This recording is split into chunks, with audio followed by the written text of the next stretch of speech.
Okay. Okay. Yung mga idol, no. So may ano tayo dito mga idol, oh. Yan, daming leak yung Honda CB125 mga idol. Pumutok yung kanyang CDI. Yan. So ito yung mga idol, oh. Oh, lumobo yung kanyang stock na CDI. Yan. So shout out sa owner. Shout out, boss. Okay. Ito yung may-ari ng CB mga boss. Pumutok yung kanyang CDI. So mahirap hanapin yung ano mga idol eh. Yung ganitong CDI, no? Mahirap tayong makahanap ng genuine. Meron mang lokal pero ano, hindi stable yung kanyang kuryente, no? So namumugak siya mga idol. Kaya ang gagawin natin mga idol, ito, magpapalit tayo ng Lifan 110 na CDI mga idol.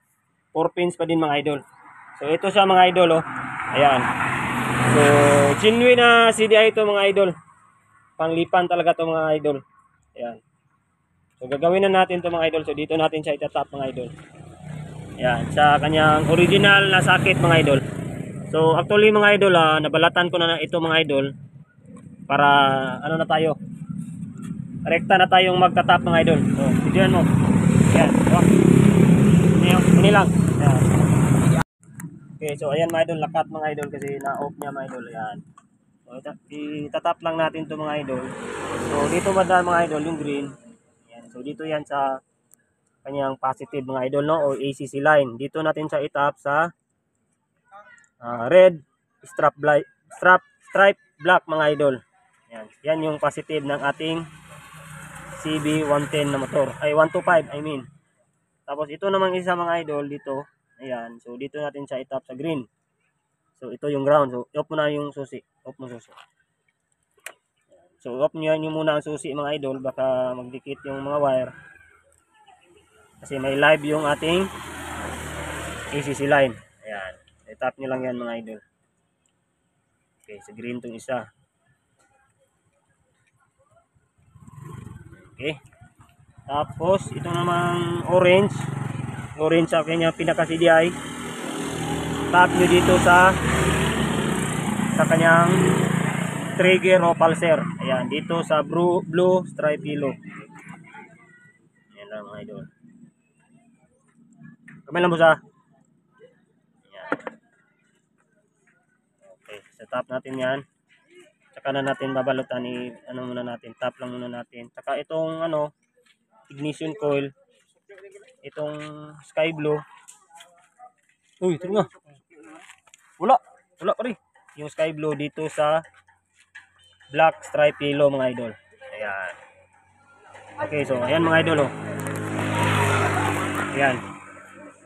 So, babalatan lang, I mean, ititape lang natin to mga idol, i-organize lang natin to mga idol.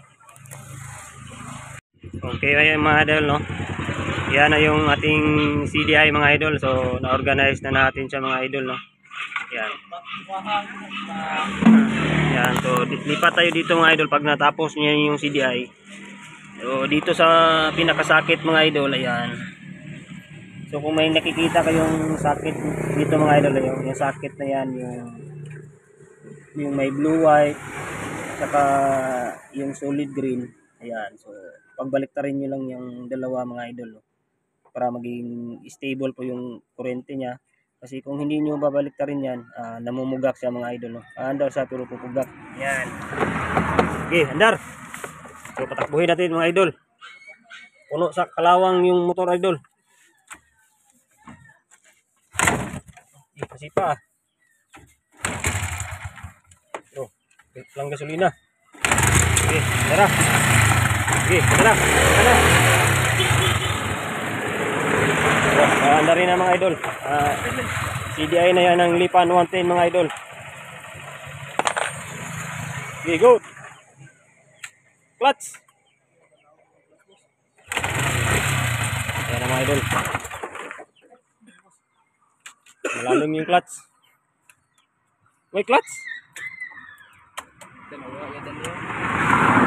Ay pulingan yung motor na wa. Dahil daot na wa.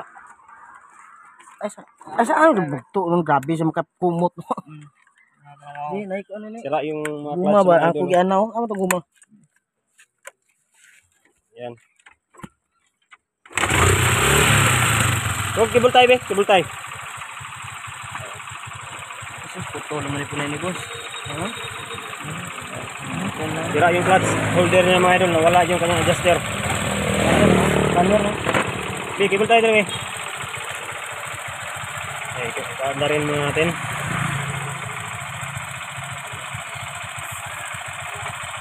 Ilaw.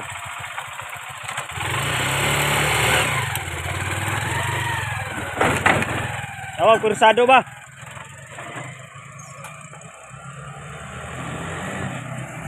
Yun na mga idol. Goods na mga idol. Okay, ayan na mga idol. Goods na mga idol. So, malakas ng attack. Para boss. Goods na goods. Okay, okay. Mau ba? Kuha ha, goods na.